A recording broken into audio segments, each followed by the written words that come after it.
भाद्रपद शुक्ल पक्ष की चतुर्थी तिथि को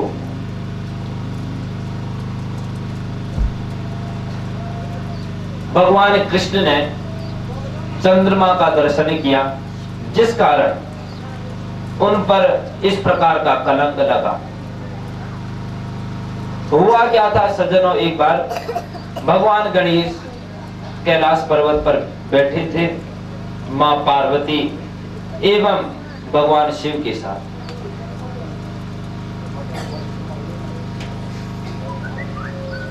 भगवान गणेश जी जैसे ही कैलाश से नीचे उतरने लगे, वैसे उनका शरीर बेजोड़, पेट इतना आगे, सूंड इतनी आगे, तो दिखाई तो दे नहीं रहा था, एकदम कैलाश से नीचे आते हुए गिर गए।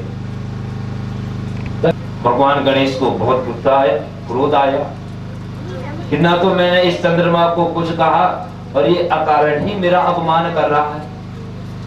और किसी व्यक्ति का सज्जनों, अगर हम अकारण अपमान करें तो हमारे लिए ही घातक होता है। भगवान गणेश ने चंद्रमा को शापित किया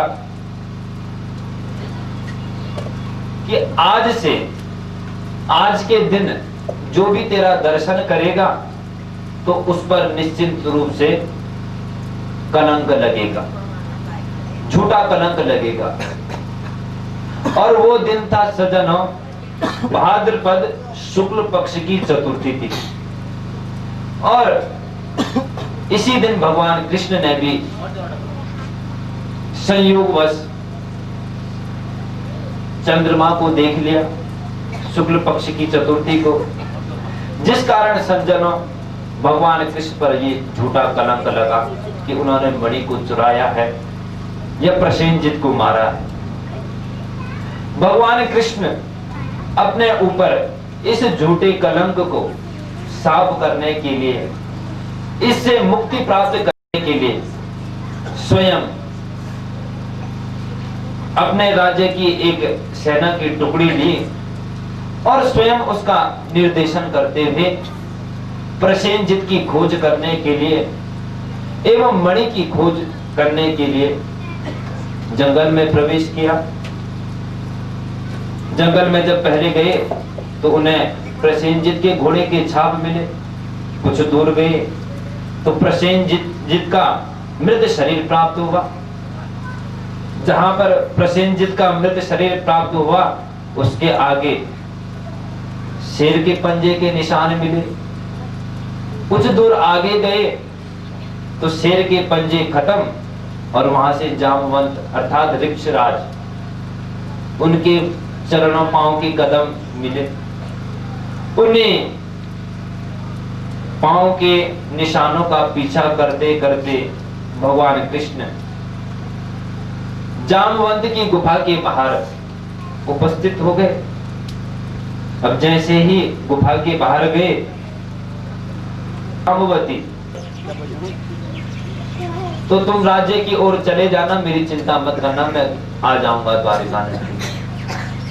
जब इधर 12-13 दिन हो गए, सभी सैनिक बाहर पे खड़े हुए हैं। भीतर से उन्हें जब खून की धार दिखाई दी, वे घबरा गए। उन्होंने सोचा भगवान कृष्ण को जामवंत द्वारा पीड़ा पहुंच रही है।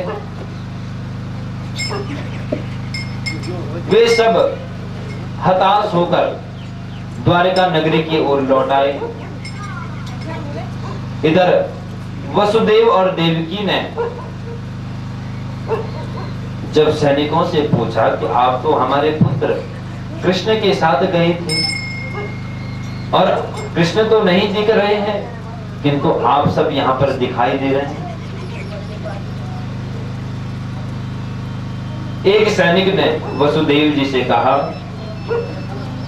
द्वादशाहं ततो भीत्या प्रतिजग्मुर निजालयम् तत्र ते कथयामाशु वृतांतम सर्वमादितः। राजन, हमें 12 दिन हो गए उस गुफा के बाहर, किंतु अभी तक भगवान कृष्ण का पता नहीं चला। जब अंदर से रक्त की धारा आने लगी तो हमें भय लगने लगा। जैसे ही रक्त की धार के बारे में वसुदेव की पत्नी देवकी एवं भगवान कृष्ण की मां ने सुना, तो मां के वात्सल्य के कारण,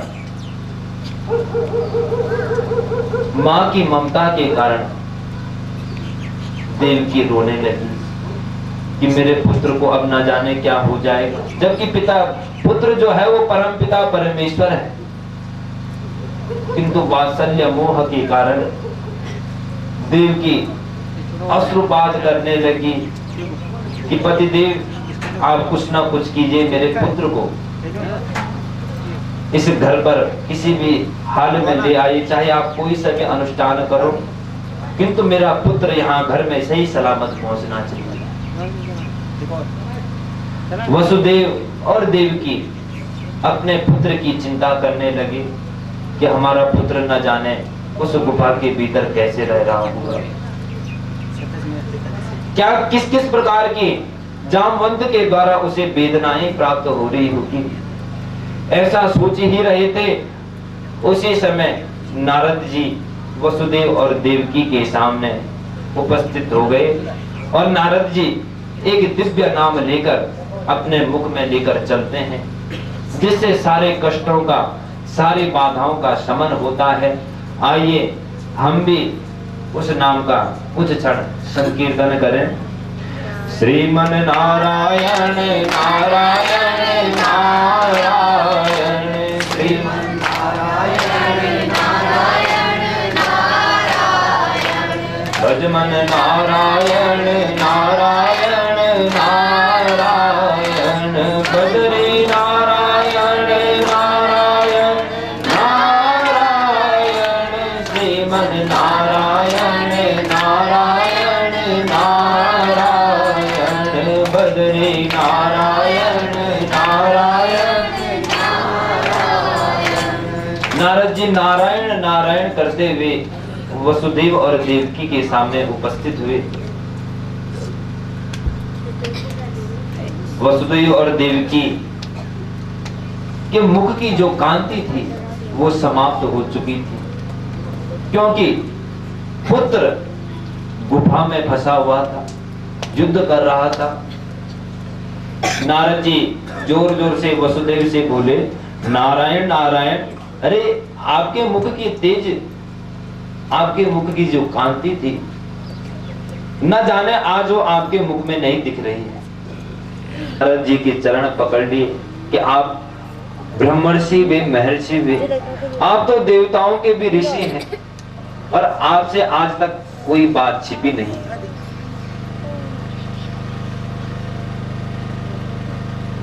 प्रभु बात यह है कि मेरा पुत्र कृष्ण, जिसे 12 दिन हो गए हैं गुफा के भीतर और अभी तक वो युद्ध करके बाहर नहीं आया, न जाने मुझे अपने उस पुत्र की चिंता हो रही है कि क्या मेरा पुत्र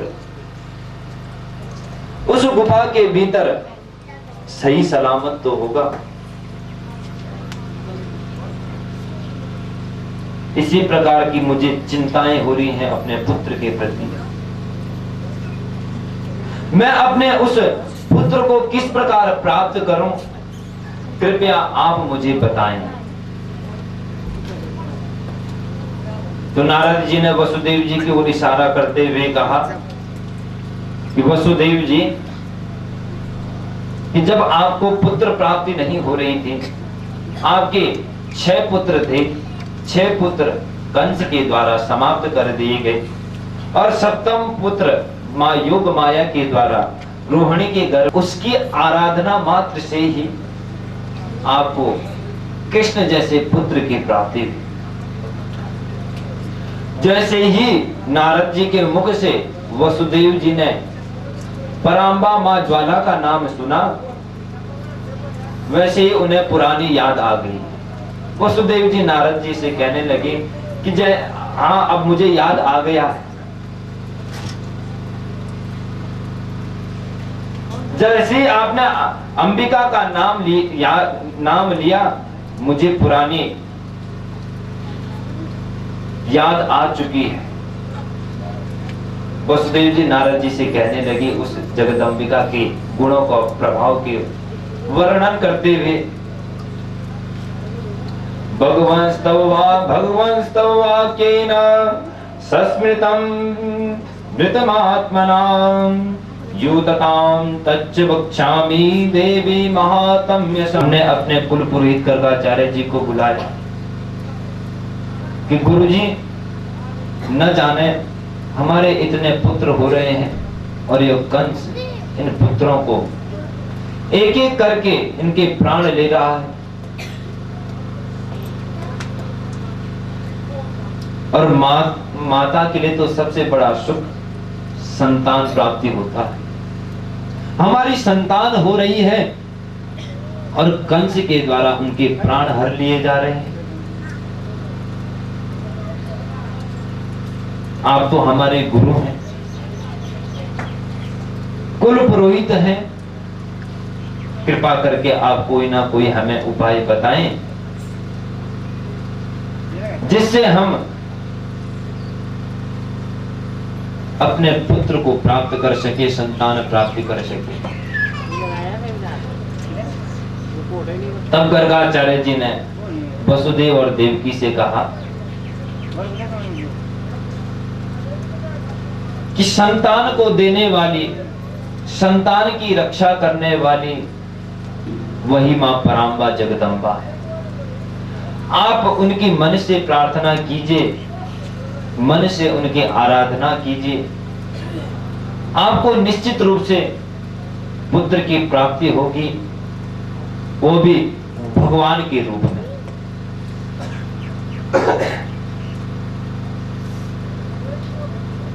वसुदेव और देवकी ने कहा कि गुरुजी, हम तो यहाँ कंस के कारागार में बंधित हैं,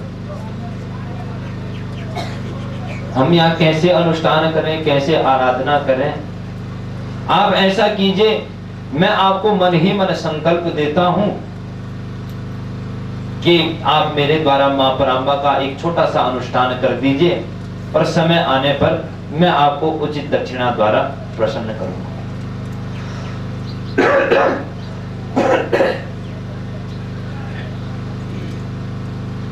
वसुदेव और देवकी ने संकल्प जो था वो गर्गाचार्य जी, जो उनके कुल पुरोहित थे, उनके हाथ में दिया, और गर्गाचार्य जी उस संकल्प को लेकर मां पराम्बा को प्रसन्न करने के लिए और अपने यजमान वसुदेव और देवकी के कार्य को सफल करने के लिए,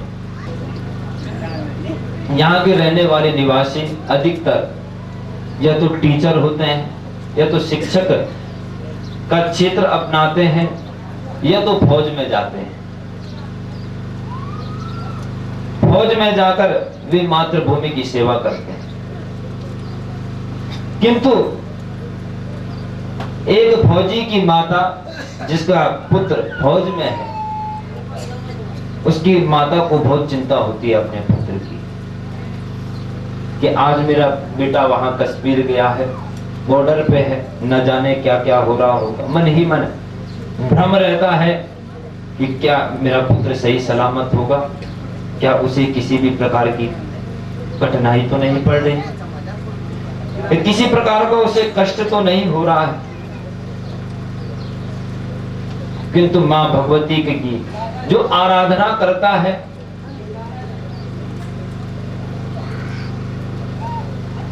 जो उनकी कृपा पर आश्रित रहता है, जो निर्मल मन जन सो मोहि पावा, निर्मल जन मन सो मोहि पावा, मोहि कपट छल छिद्र न भावा। सजना, भगवान ऐसा नहीं कहता कि मुझे हीरे लाओ जवाहरात लाओ।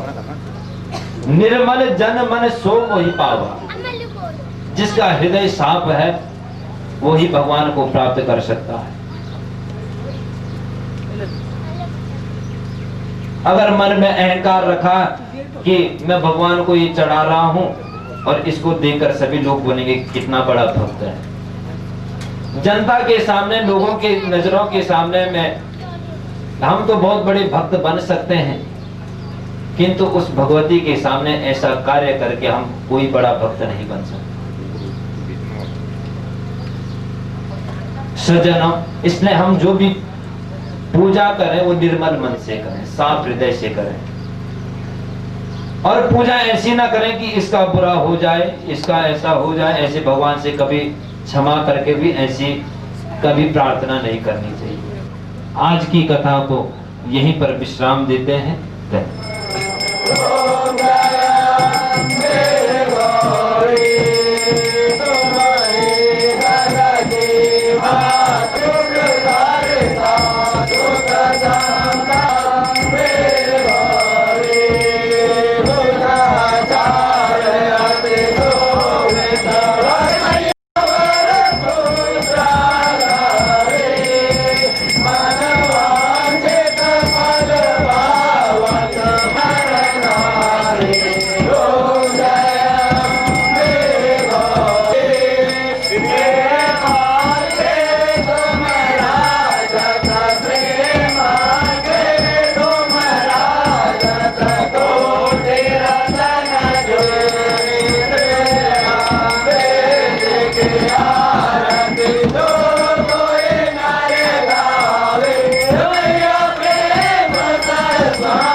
अमृताम् ओम सत्रश्चरिद्धि मन्यन्नो ज्योतिरमृतामो दिवं प्रतिभ्या अप्यायतनो धामिदामो दिवान् ज्योतिः यजमानो स्वस्तिर्या विनाशाख्या पुण्यकल्याण विद्या विनायक प्रिया नित्यं तं स्वस्तिं कुर्वन्तु नः।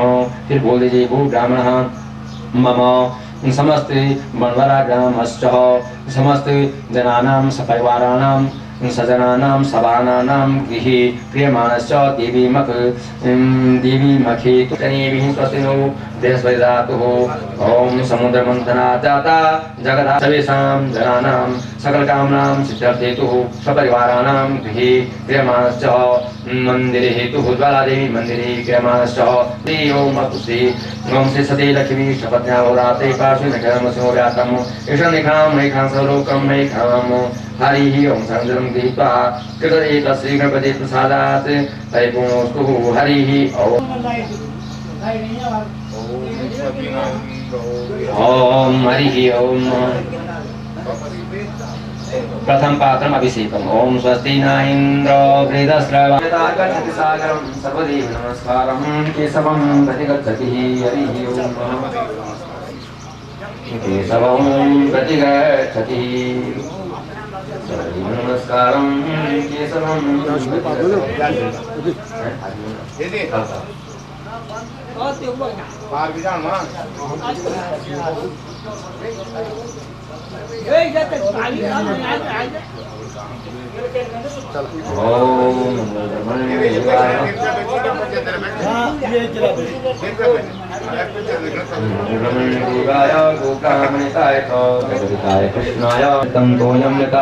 सागरं सर्वदेव नमस्कारं केशवं प्रतिगच्छति। हरि ओम शंभु भगवान बालरायण। हरि ओम पुस्तक भोजनम। हरि ओम ओम व्यासाय विष्णुरूपाय व्यासरूपाय भगवान बादरायण पाय विष्णवे नमो वै ब्रह्मणे।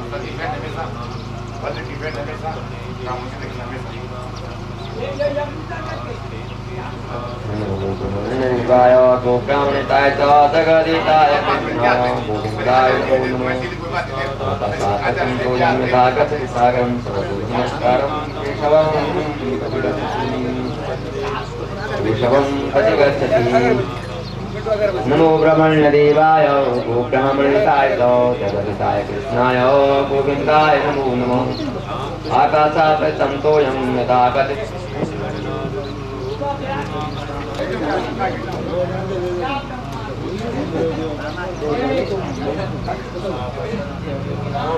तस्मै नमः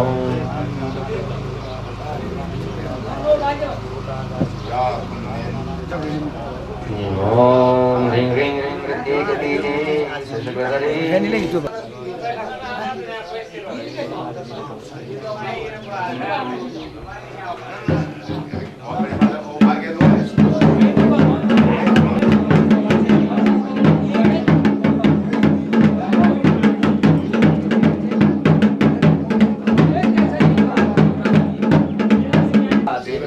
पुष्टि तथा तुष्टिरात्मनो कुलदेवता गणेशानन्दिकारस्तु मातरौ जयन्ती मंगलाकाली भद्रकाली कपालिनी दुर्गाक्षमं स्वादाते स्वाहा सुधा नमोस्तुते स्वाहा सुधा नमोस्तुते हरिः ओम ब्रह्माणि कमलेन्दु समवदनामायेश्वरी लीलया कौमारी विदर्भनाशनकरी सकारुदार वैष्णवी वाराही गणघोर गुरुमुखी चक्रेन्दु वज्रायुधा चामुण्डाकर्णा कमिन्दसहिता रक्षन्तु भू मातरौ जयन्ती मंगलाकाली भद्रकाली कपालिनी दुर्गा क्षमा स्वादात्री स्वाहा सदा नमोस्तुते भगवती जगदम्बायै सूर्यमातृका हरिः ओम भद्रिका समुचित सबसजो नमो नमः प्रसादों का ध्यान कीजिए ओम दिव्य वस्त्रा दिव्य देहा दिव्य माला विभूषिता वस्त्रो मा भागा वरदा शंतमी सदा ओम ध्रुवाय वासाय नमः पाय नमः सुमनम अशवसभ्यो नमो नमः हरि ओम स्थान पंचामृत स्थान सुदक स्थान स्थान दुग्ध स्थान पित्त स्थान मधु स्थान शर्करा स्थान समर्पयामः पुनः सर्वस्थानान्ते सुदक स्थानं समर्पयामः वस्त्रम् उवै ओम क्रमकं नजामहे सुगन्धिं पुष्टिवर्धनं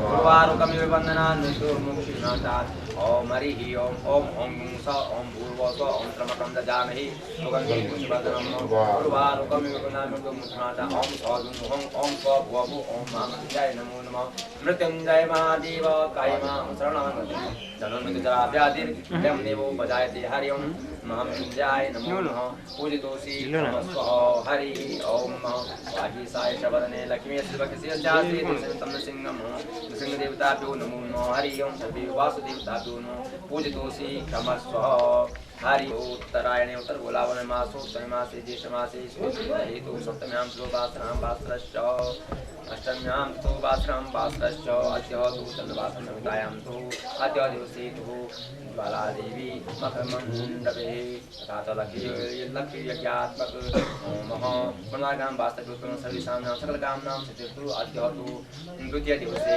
भगवान् नमो नमः ओम पितरों का ओम देवताभ्यो पितृव्यस्तो मायके नमः स्वाहाय स्वाहाय ओम देवताभ्यो पितृव्यस्तो मायके नमः स्वाहाय स्वाहाय ओम देवताभ्यो पितृसमाय नमः स्वाहाय स्वाहाय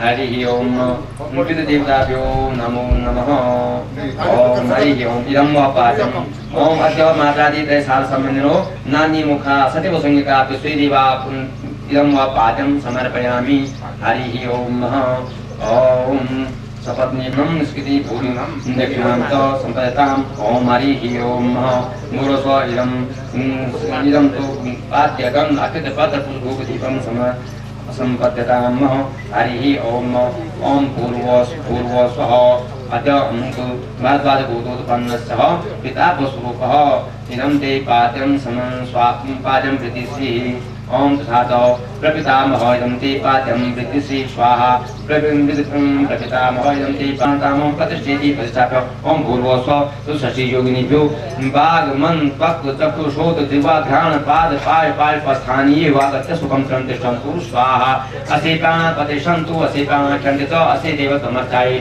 मामहेति चक्रस्तनो हरि ओम सुषष्ठी योगिनी तथा पादयो पाद्यं हसिराद्यं मुखी आद्यं पंचामृतां संतान सुदकतां संप्यामि ते नमो नमः वस्त्रम् उपवस्त्रम् एकप्रवितं पुनः वस्त्रं गन्धम् ओम गन्धद्वारां द्वादशां नितपुष्टां करीषणीं सर्वगन्धानां ताम् उपविशं गन्धम् अक्षतं पत्रपुष्पं धूपदीपनैवेद्यं समर्पयामि ताम्बूलं शतक्षां समर्पयामि ते नमो नमः हरि ओम चतुष्षष्ठी योगिनीभ्यो नमो नमः अक्षतान् अक्षता ओम गदानाय नमः ओम गदानाय सिंहमुखी नमः ओम गदस्थाय नमः ओम काककुण्डाय नमः ओम गुरुदेवाय नमः ओम हयग्रीवाय नमः ओम बाराये नमो ओम सर्वमानाय नमो ओम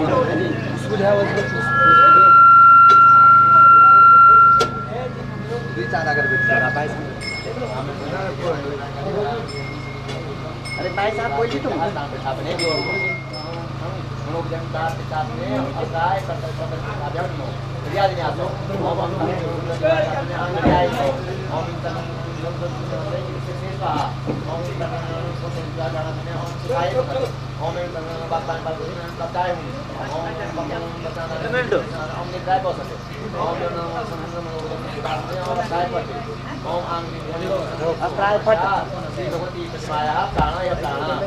भगवती हरि ओम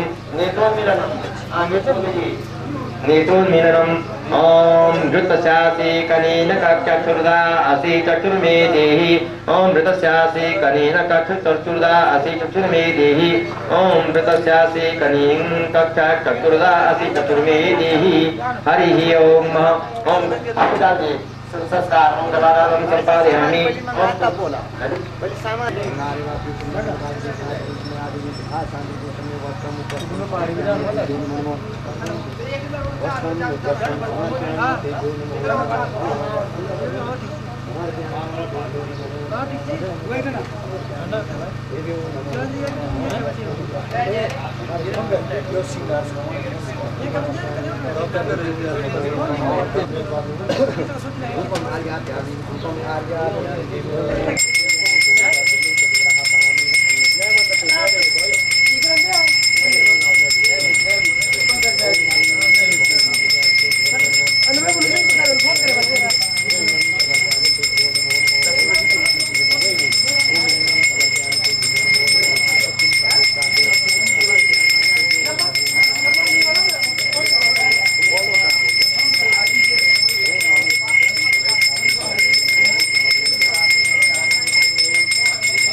देव्यानि असुन्दके सुदयामन्तो देवन्तु देवं तस्मान् पुरुषद्वयागच्छतिष्ठ ओम तत् पश्चिमे सागरान् ओम धात्रिति गौतम ऋषि गायत्री छन्दो सायदेवता सायरामावनेमि योगः ओम धाम्नो धाम्नो राजन्नितो वर्णेषु मुञ्चयादव अज्ञायति वर्णेति सयामे ततो ओम च पुरुषो सायगच्छति सुगन्धाडु नागसयां धूपं आगमन दीपं दर्शयामः ओम सत्सर्वधिकर्तं वन्दनातं यादीपं पुरुषं पश्चिम तथा देवी जनिप्रा वेतधार्ते विश्वं द्वैतस्य जगत् वेतत्पाते देवी द्वसन्ति सर्वदा वसिष्ठोरुपातं सदिरूपात् पादे धातु रूपान्ते जगतो जगन्मे मा विद्या मा माया मा मेधा मा श्रुति मा मोहाधवती मा देवी मा श्री प्रगुण सर्वस्य गुणतयानि कालरात्रि मा रात्रि मोरात्रि सुदानः तं श्री त्वं वितुरितं विश्वं बुद्धिं बोधख्यां जापदातु तं शान्ति शान्ति वित हरि ओम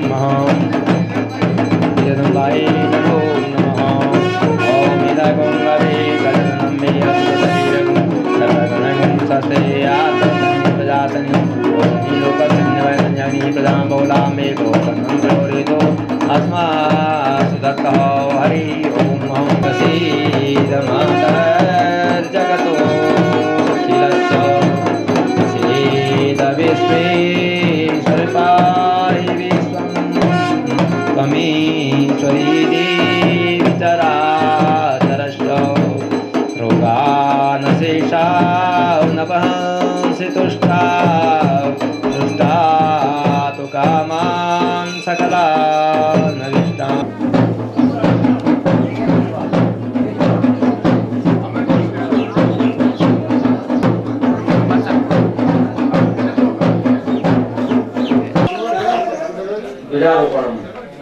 ससीरेखा पुरुषः चंद्रमा मनसो जात सचो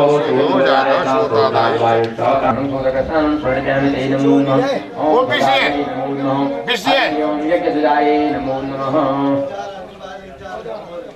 अजय ये जो बेटा पड़ पड़ दीवाने का डंडा लगाए बड़ी आके ऐज वेज त्रिफल भी तुम मुझे वहाँ ना ओम हरि ओम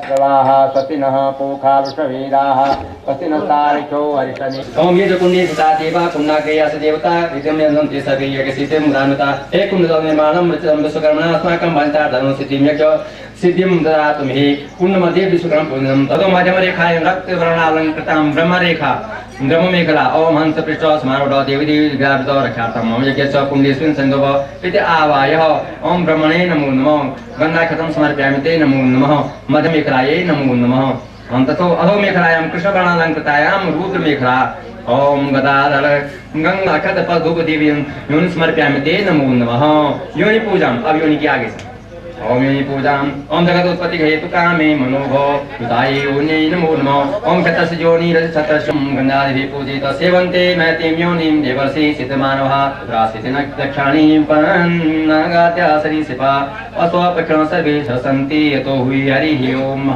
योने नमो नमः गंगाक्षतपत्रपुष्पधूपदीप नैवेद्यं समर्पयामि ते योने नमो नमः कंठ पूजा ओम कंठे खात मेखलायो इंद्रालय एकः हरि ओम जीवनं गंगाक्षतपत्रपुष्पधूपदीप नैवेद्यं समर्पयामि ते योने नमो नमः कंठ आगे को उस आगे की ना वहां पर से चोर में हाथ में रख करके चोर में डाल दीजिए करो पूजनम गंगाक्षतपत्रपुष्पदीप नैवेद्यं समिधा प्रजापति स्वाहा इदं प्रजापति नमः ओम इंद्राय स्वाहा इंद्राय नमः ओम अग्नि स्वाहा अब उसको तब प्रणिता थोड़ा प्रणिता वहां से अपणिता में रखना है वहीं रखिए मैं तुम दो कर रहे ना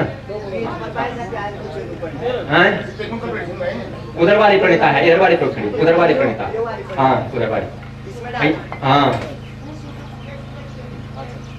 ओम इदम सौनक आदि ऋषियों के बीच हो रहा था उधर नारद जी और व्यास जी के बीच संवाद हो रहा था और नारद जी इधर ब्रह्मा जी सूत जी ने सौनक आदि ऋषियों से कहा कि एक समय रत रहने के कारण उन्हें कुछ थकान लग गई तो वे विश्राम करने हेतु उन्होंने अपना धनुष पकड़ा और धनुष को की जो रस्सी होती है उस धनुष को सीधे में रखा उसमें अपना गले को रखकर आराम करने लगे विश्राम करने लगे अवलंब्या धनुषज्जं कंठ देशे धरस्थितं दत्त्वा भारं धनुष्कोट्यां निन्द्रामा परमापति उसी दौरान सभी देवताओं ने सोचा कि एक बड़ा सा हवन किया जाए बड़ा सा यज्ञ किया जाए और यज्ञ के अधिष्ठात्री देवता तो भगवान नारायण हैं सभी ने उसकी परियोजना की विचार बनाया कि ऐसा यज्ञ होगा इस प्रकार से हम यज्ञ करेंगे इंद्र ने कहा कि यज्ञ के अधिष्ठात्री देवता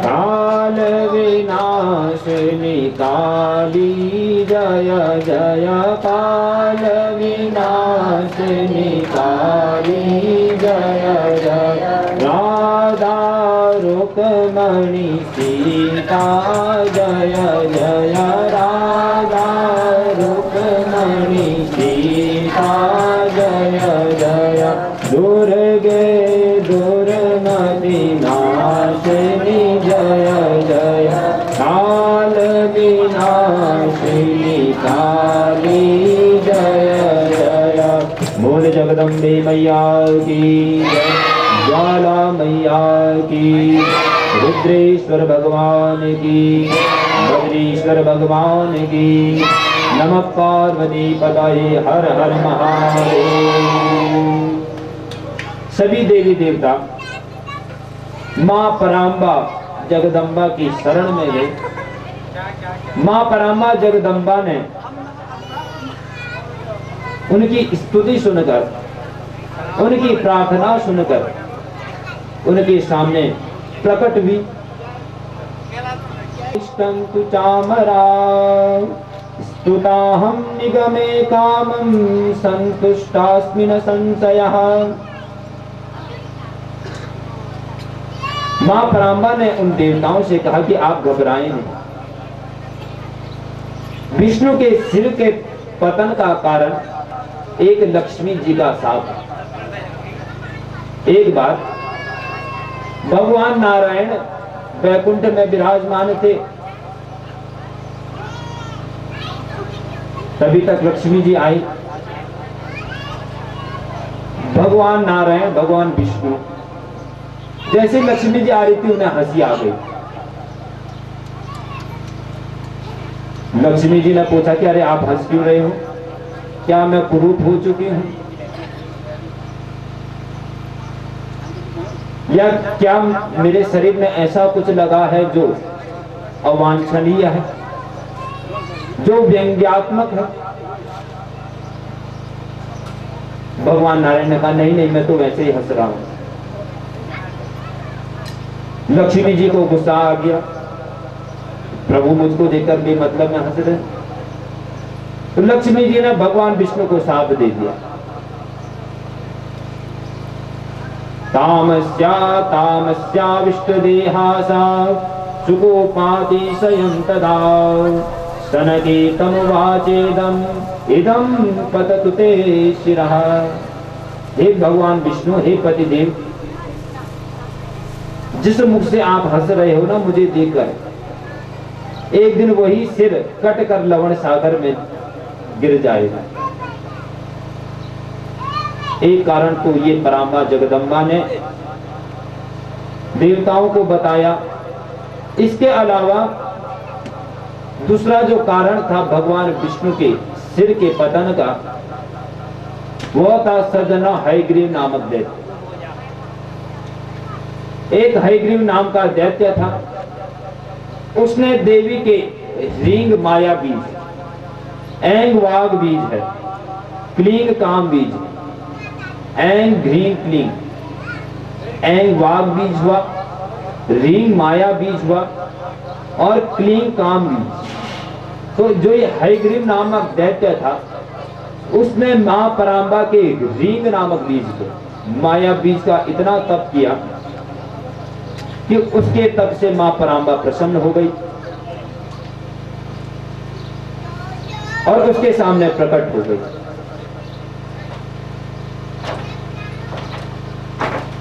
परांबा जगदम्बा ने कहा कि आपको कोई वर की इच्छा हो या आपके मन की कोई इच्छा हो, आप मुझे बताएं,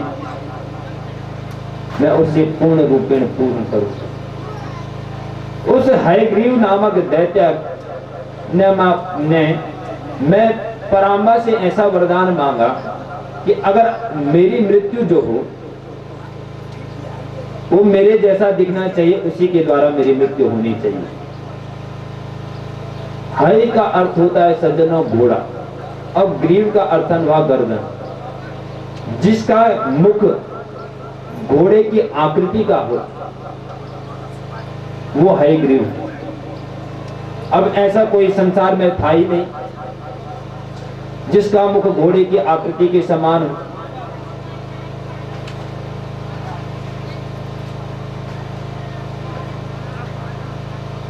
उस दैत्य का नाश करने के लिए, उस दैत्य के प्राण को हरने के लिए ही भगवान विष्णु का सिर लवण सागर में गिरा। अब आप सब लोग जाएं त्वष्टा ऋषि के पास,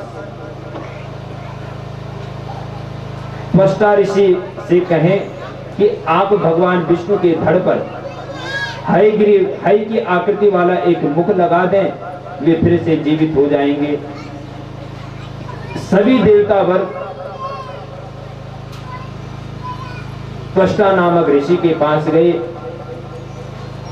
और त्वष्टा नामक ऋषि ने हय के समान मुख वाला, मुख की आकृति का एक सिर बनाया। उस सिर को भगवान विष्णु के धड़ पर लगाया गया। तस्मा शीर्षम हयस्यासा समुद्धृत्या मनोहरम देहे त्रिविशिरो विष्णोत्पष्टां संयोजयिष्यति। त्वष्टा ऋषि ने भगवान विष्णु के धड़ पर उस सिर को संयोजित किया। तब भगवान हयग्रीव ने उस हयग्रीव नामक दैत्य का वध किया और उससे चारों वेद उपनिषदों की रक्षा की।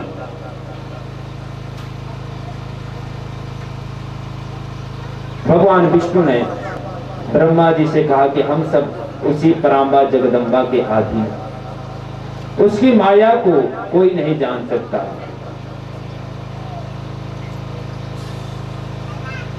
यस्या प्रभावमतुलं भगवान अनंतो नो वा हरिर्न गिरिशो नहि चाप्ययन्तो अंसांसका अपि च ते किमुतान्य देवा तस्यै नमोस्तु सततं जगदम्बिकायै। यस्या प्रभावमखिलं नहीं चाप्ययन्तो, उस देवी पराम्बा के अखिल प्रभाव को, अखिल वैभव को कोई नहीं जान सका।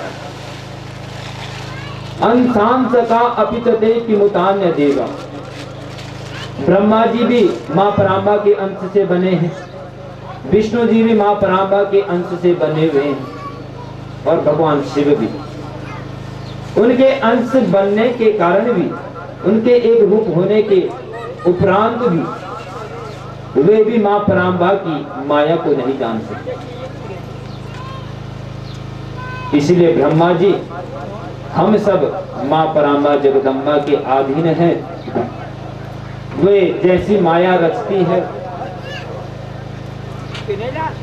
वो जैसी परियोजनाएं बनाती हैं, हमको उस पर क्रियान्वयन करना पड़ता है।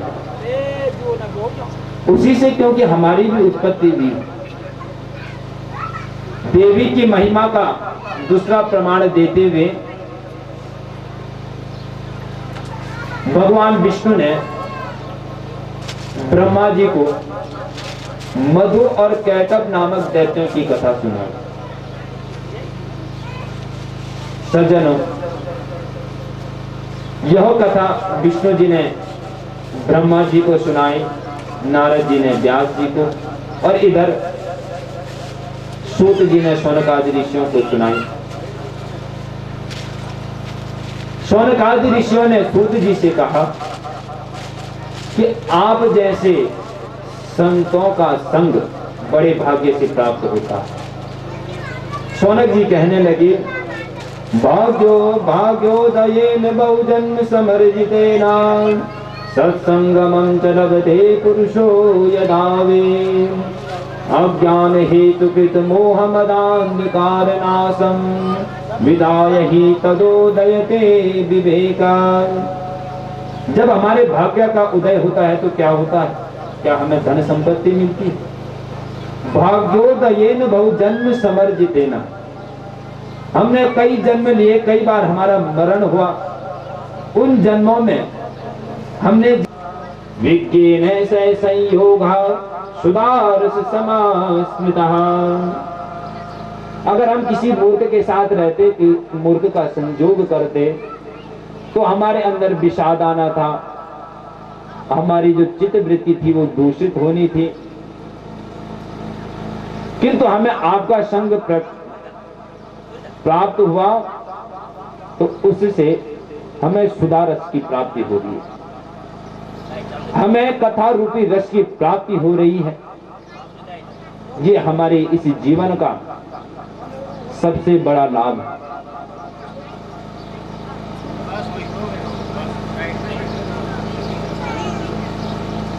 और कथा श्रवण करने से तो हित ही होता है, आज तक किसी का अहित नहीं हुआ। मां भगवती अदृश्य रूप में उनके सामने उपस्थित हुई, आकाशवाणी हुई, और उस आकाशवाणी ने मधु और मां पराम्बा ने कहा, यह प्रकृति के विरुद्ध है। जातस्य ही ध्रुवो मृत्यु ध्रुवो जन्म मृतस्य चः, जिस जातक का इस मृत्यु लोक में जन्म हो गया है उसको एक न एक दिन इस मृत्यु को लोक को छोड़कर जाना अवश्य है। आप एक स्थान इस स्थान को छोड़कर इस संसार में कोई सभी वरदान मांग ले। तब मधु और कैटव ने मां परांबा से वरदान मांगा, स्वेक्षया मरणाम देवीम वरम नो देहि सुब्रते।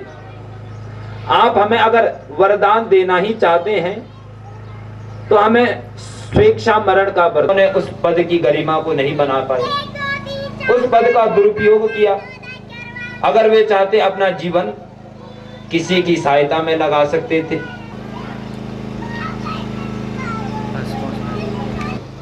और अगर आपने हमको बैठने नहीं दिया तो हम आपके साथ युद्ध करेंगे और युद्ध में जो जीतेगा वो कमल पे बैठेगा। ब्रह्मा जी डरे गए। ब्रह्मा जी ने कहा, मैं तो बुढ़ा आदमी हूं, मेरे से तो तुम्हारे साथ लड़ा नहीं जा सकता। वो तो शेष नाग पे बैठे हुए हैं, इससे भी बड़े आसन पे, और तुम तो वीर हो। वीर कमर पे थोड़ी नहीं बैठता, वीर तो शेष नाग के ऊपर बैठता।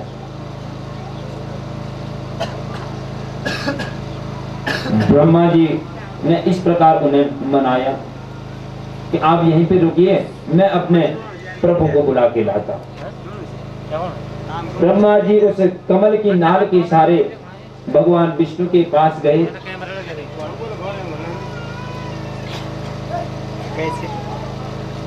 किंतु भगवान नारायण योग माया के अधीन है, निंद्रा में।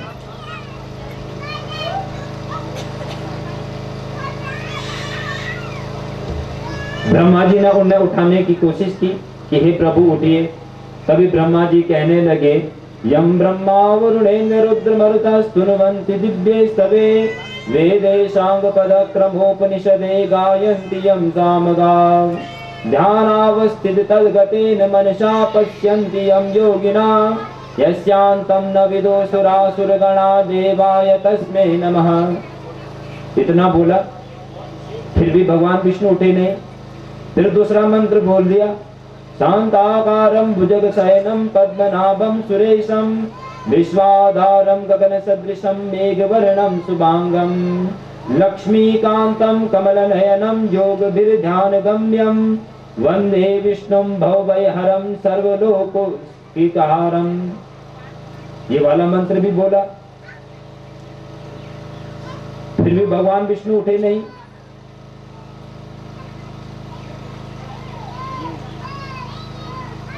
तदंतर ब्रह्मा जी ने अब समझ गए कि भगवान विष्णु अभी योग माया के अधीन है, क्यों ना मैं योग माया की ही स्तुति करूं। जैसे इनके शरीर से योग माया निकल जाएगी, निंद्रा देवी निकल जाएगी, वैसे ही उत्तिष्ठ हो जाएंगे। अब ब्रह्मा जी मां परांबा जगदम्बा योग माया का ध्यान करने लगे और ब्रह्मा जी बड़ी दिव्य स्तुति में कहने लगे, ओम विश्वेश्वरीं जगद्धात्रीं स्तुति संहार कारिणीं निद्रां भगवती विष्णोरतुलां तेजस प्रभो। ब्रह्मोवाच त्वं स्वाहा त्वं स्वरा त्वं हि वषट्कार स्वरात्मिका।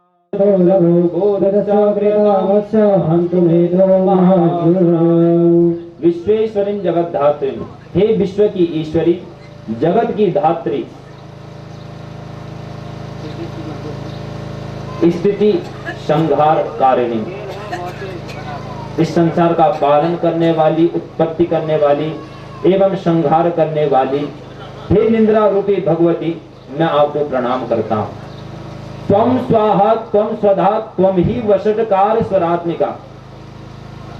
आप ही यज्ञों में स्वाहाकार के द्वारा देवताओं को प्राप्त होती हैं और स्वधा के द्वारा पितरों को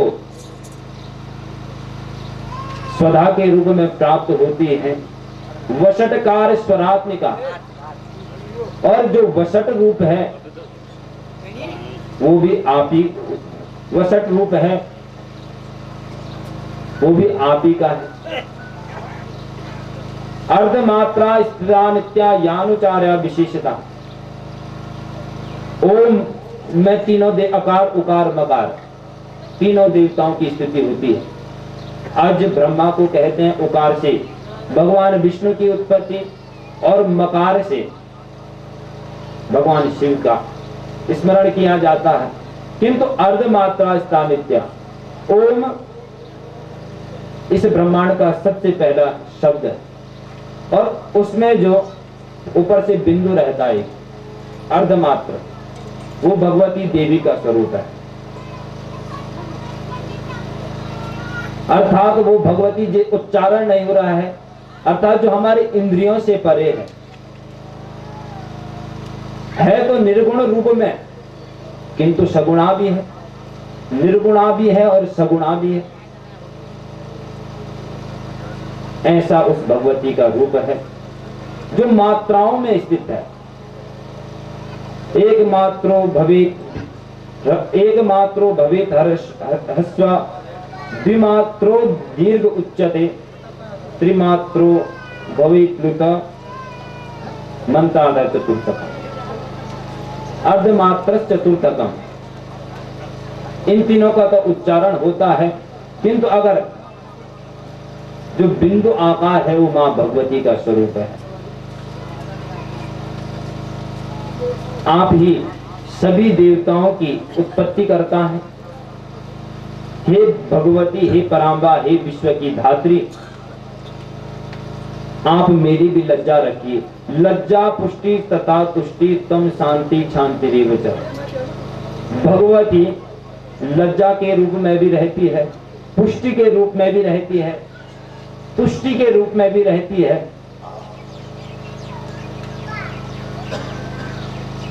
हर संसार में जो जो क्रियाकलाप होते हैं उनमें मां परांबा, मां ज्वाला रहती है।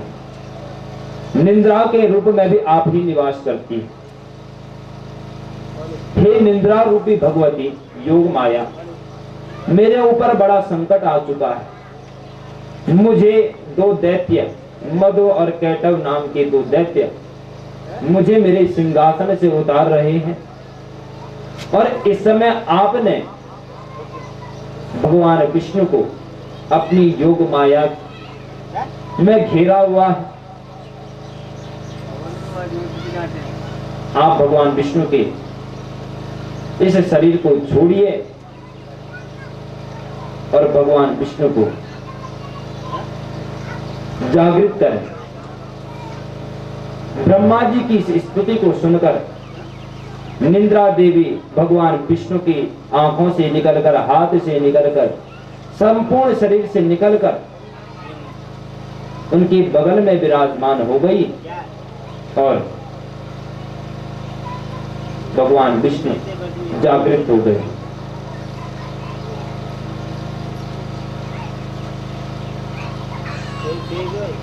नेत्रस्यानाशुका बाहु हृदये व्यस्तथो रसा निःसृत्ये गगने तस्थो तामसी शक्तिरुक्तमा। ब्रह्मा जी ने उसके उपरांत भगवान विष्णु से निवेदन किया कि आप मेरे रक्षण हेतु मधु और कैटव नाम के दो दैत्यों के साथ युद्ध कीजिए। ब्रह्मा जी के निवेदन को भगवान नारायण ने स्वीकारा और भगवान विष्णु ने 5000 वर्षों तक मधु और कैटव नाम के दो दैत्यों के साथ युद्ध किया। 5 वर्ष सहस्राणि यदा जातानि युद्धता हरिणा चिंतितम तत्र कारणम मरणे तयो। जब भगवान नारायण को मधु और कैटव नाम के दो दैत्यों के साथ भगवान विष्णु के साथ कभी मधु युद्ध करता, कभी कैटव युद्ध करता, जैसे ही मधु थक जाता तो वैसे ही कैटव युद्ध करने लगता, जैसे ही कैटव थक जाता तो वैसे ही मधु युद्ध करता। अब भगवान विष्णु ने उन मधु और तो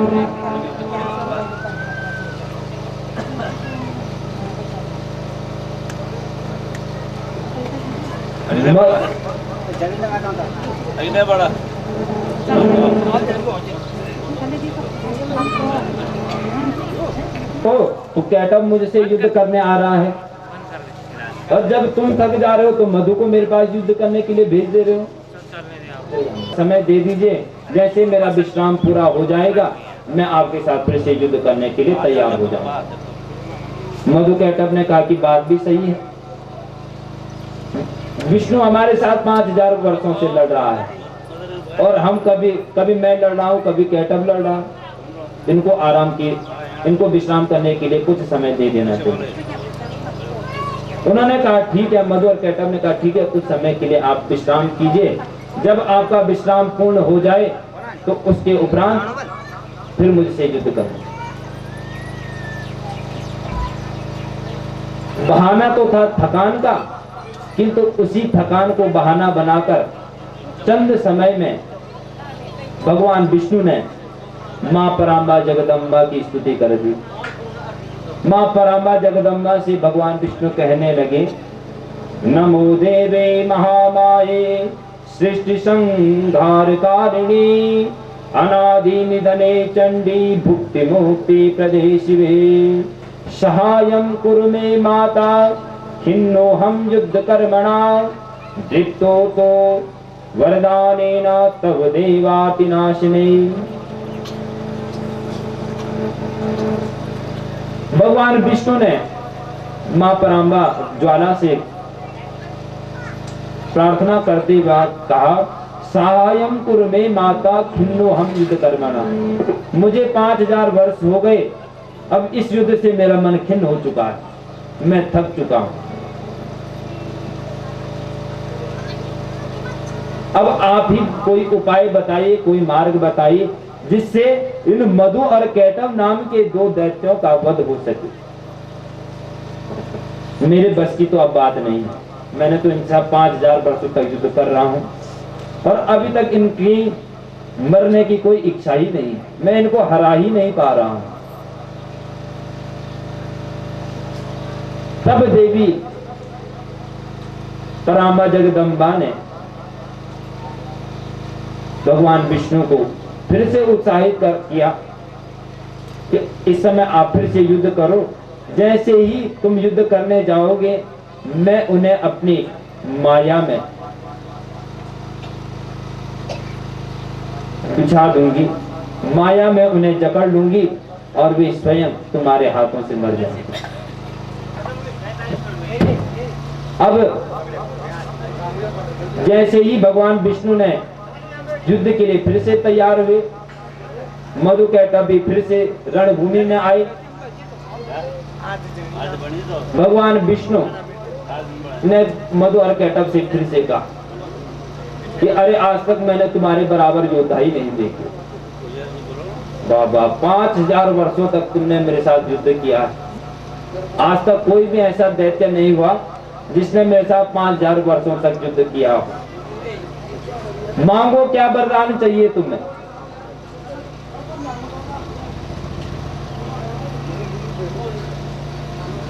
वो मधु कैटअप नाम के दैत्य भी भगवान विष्णु से कहने लगे,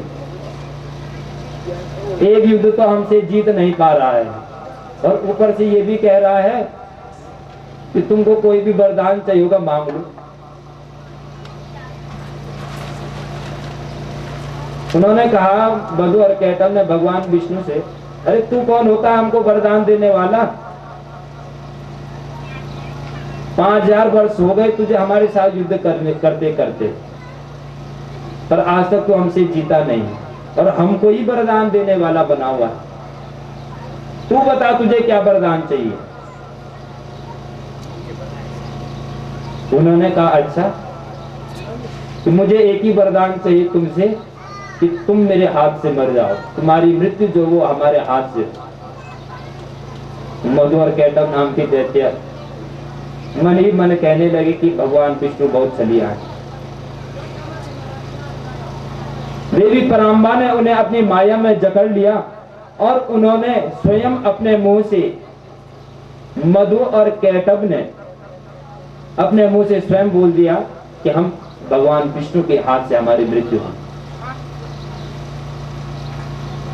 उन्होंने अपने को ठगा जान लिया कि भगवान विष्णु ने हमारे साथ छल किया। वरदान देने के बहाने ऐसा वरदान मांग लिया जो हमारी इच्छा के ऊपर निर्धारित था।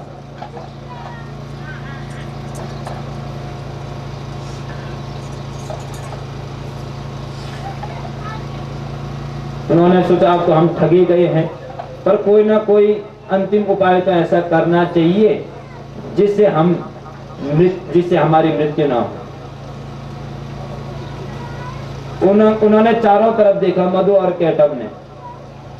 पूर्व दिशा में देखा, इधर भी जल ही जल है। पश्चिम में देखा, उधर भी जल ही जल है। उत्तर में देखा, वहां भी जल ही जल। उन्होंने भी कहा कि देखो विष्णु, तुमने हमारे साथ छल किया, तुमने हमसे छल करके ऐसा वरदान मांग लिया है कि जिसे हम अब देने से इनकार भी नहीं कर सकते। हमने तो तुम्हें वरदान दे दिया, किंतु तुम भी तो कह रहे थे थोड़ी देर पहले कि मैं तुम्हें वरदान देता हूं। तुमको भी हमें कोई ना कोई वरदान देना होगा। भगवान विष्णु ने कहा ठीक है, मांगो, कौन सा वरदान चाहिए तुम्हें। उन्होंने कहा आवम जहिना यत्रोर्वी सलिलेन परा परिप्लुता।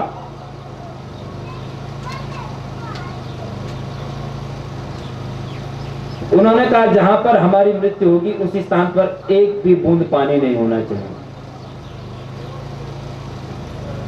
और वहां तो सब जगह पानी पानी था।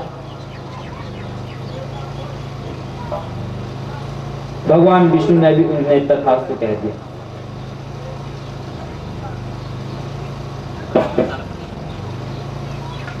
भगवान विष्णु ने अपने शरीर को बढ़ाया और इतना बड़ा आकार कर दिया अपने शरीर का कि वे मधु कैटब उनके सामने एकदम बोने की भांति लगने लगे। एकदम उनका आकार बहुत छोटा लगने लगा। भगवान विष्णु ने अपने जंघा पर उन दोनों दैत्यों को रखा और अपने चक्र के द्वारा उनके सिर का छेदन किया। रथांगेन तदा भिन्ने विष्णुना प्रभविष्णुना जगनो परिवेगेन प्रकृष्टे शिरसि तयो।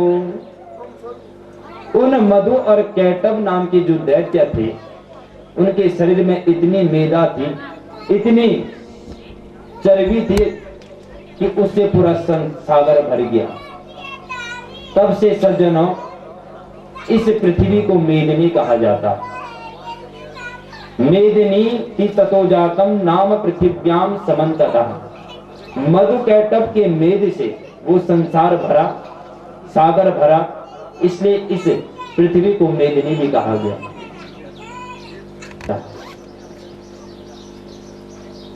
और जब इस संसार में रम जाते हैं तो तब यह संसार हमें कड़वा लगने लगता है। और इस मीठे और कड़वे संसार से मुक्तिदायिनी मां ज्वाला, मुक्ति देने वाली मां ज्वाला है मां परांबा जगदम्बा।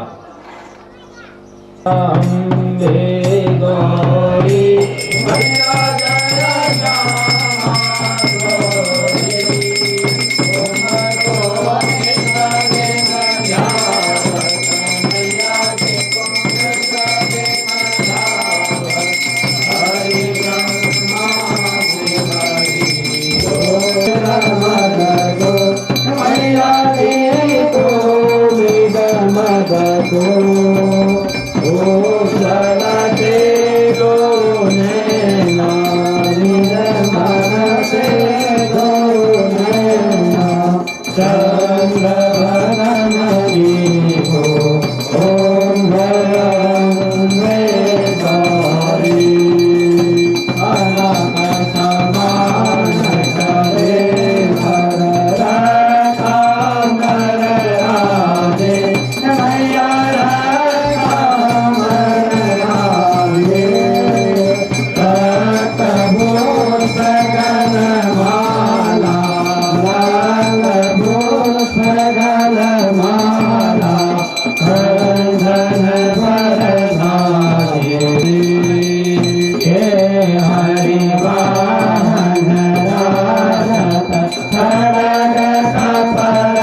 नमामि रामं रघुवंशनाथं मनोजवं मार्गदर्शकेन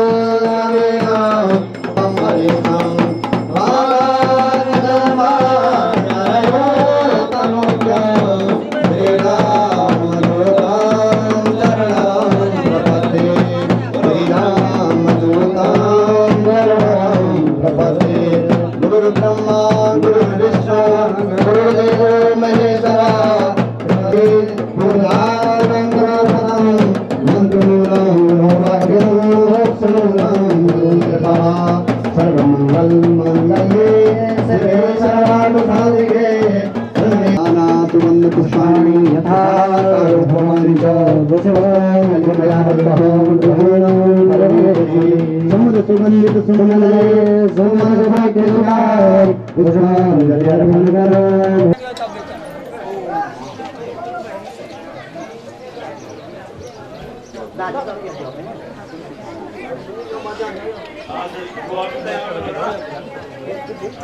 लो चम्मच लो तब रे चम्मच लियो चम्मच चम्मच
प्राकटन्तु अद्यः राजद्वारिवासं स्वायं सर्वदेशो वेदाव प्राकटन्तु अप्राप्य लक्ष्मी प्राप्यर्थन्तु प्राप्य लक्ष्मी दीर्घा समयनाथन्तु तथा च स्वप्न दुर्बाधा दुश्चिन्ता दूरीकरणार्थं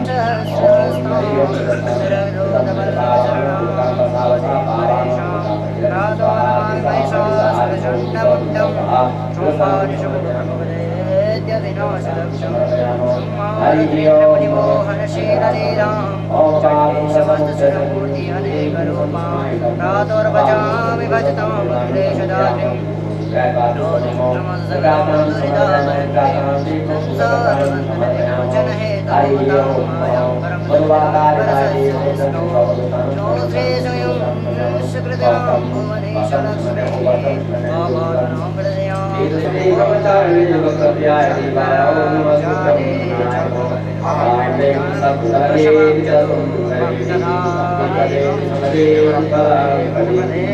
विद्याबली जगरे सुवंशी तेजोबली सुलभो भवति लंबोदरं सुतं सतं भूतं भयो हरिणं विलोकसन्नो भवसर्वा ओम गणपति नमो जानम शरणमो अनेन पुरुषोपचारं श्रीगणपतिप्राप्य प्रियतां नमो इदं सचाय नमो हरि ओम वदं समर्पयामो हरि ओम ब्रह्मास्तुत शंकर सरस्वती भगवती निशेषजाड्यर्पः हरि ओम ओम श्रीमद्देवी भागवत पुराणं ध्यानं समर्पयामः नमो ब्रह्मण्यदेवाय गोब्राह्मणिताय च जगद्धिताय कृष्णाय केशवं प्रति गच्छति नमो ब्रह्मण्यदेवाय गोब्राह्मणिताय च जगद्धिताय इति मोक्ष वरदो भव ओम पितृदेवताभ्यो नमो नो ध्यानं समर्पयामः संकल्पः अद्य संकल्पः ओम अद्य देशकाल संकृत्य षष्ठी संवत्सराणां मध्ये कीलकनाम संवत्सरे सूर्य अद्य दिवसे तुः उत्तरायणे उत्तरगोलावल मासो द्वैमासे कृखार्गे कृष्णमासे शुभे शुक्लेधरे अशनां तिथौ भौमवा सरस्वत्यां शेषेषु देशु उपग्रेषु तारासि स्थानान्तर्गतेषु वर्णपराग्राम वास्तव्योत्पन्नः सर्वेषां ग्रामवासिनां सकलकामनां सिद्ध्यर्थे तु अद्य श्री इष्टदेवी ज्वालादेवी मख मंडपे तुः अद्य समस्त पितृदेवता वसुरुद्रादित्यस्वरूपा माता तथा च गायत्री सावित्री सरस्वती स्वरूपं पिता पितामह प्रपितामह माता पितामही प्रपितामही माता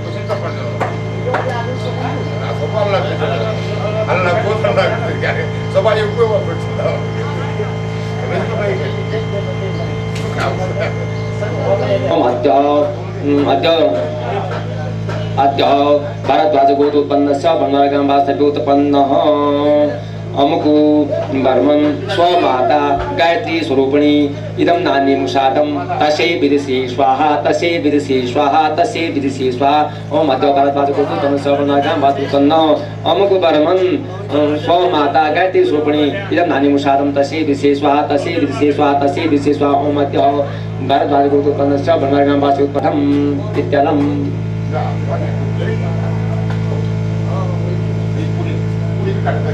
सजन का देना है क्या उसको भी सजन का देना है पूरी करो साथ मत मिलाओ उसको अलग अलग सजन कर दो तो पूरी रखो साथ नहीं मिलाना है एक दूसरे के मन का साथ मिलाना है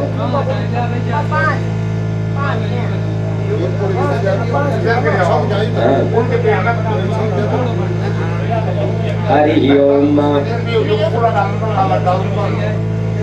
ये सप्तचक्रवाका ते सन्ति सिद्धा ते वसन्ति अत्र चक्रवाका शरद्वीपे हंसा सरसि मानसे ते विधाता कुरुक्षेत्रे ब्राह्मणा वेदपारगः ओम समस्त पितृदेवताभ्यो पिता पितामह प्रपितामह माता पितामही प्रपितामही मातामह प्रमातामह सपत्नीक पितृप्रमातामह सपत्नीक समस्त पितृदेवता समस्त बाल्यावस्था ये मृतः वृद्धावस्था ये मृतः युवावस्था ये मृतः सर्वदृष्टेन ये मृतः जले निमज्जेन ये मृतः पर्वतलङ्घनेन ये मृतः राजलक्ष्मणरोगेण ये मृतः अन्यान्यरोगेण ॐ हरिः ॐ विद्यावान गुणी अति चातुर राम काज करिबे को आतुर प्रभु चरित्र सुनिरे को रसिया राम लखन सीता मन बसिया सूक्ष्म रूप धरि सियहि दिखावा विकट रूप धरि लंक जरा